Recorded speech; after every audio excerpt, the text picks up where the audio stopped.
What tools do we need to create a working prototype and add these amazing fluid UI animations?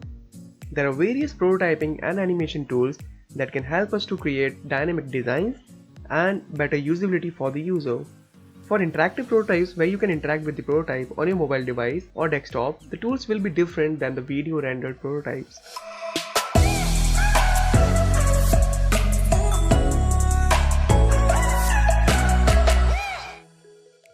Let's have a look at the tools for creating interactive prototypes along with adding UI animation such as Figma, Adobe XD, Framer, Principal Format, Prototype. All these tools allow us to create a prototype in minutes with adding animations to them. It doesn't matter what tool do you choose out of these to create animation. In the end, it's all about the purpose of animation and if that animation is helping the users to guide them better. But what about complex animation like this one? For complex simulation based and more controlled fluid animations, we can use Adobe After Effects.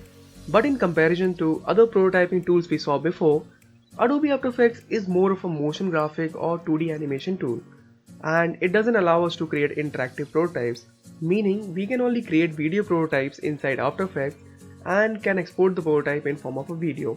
Here's a very important tip for you. Use After Effects for complex and creative animations only. So to summarize this lesson, for basic and not fancy animations, we can use Figma, Adobe XD, Flinto and Framer. For high fidelity animations and more fancy stuff, we can go for Principal or Prototype. This is where you can experiment with your imagination and create those creative animations.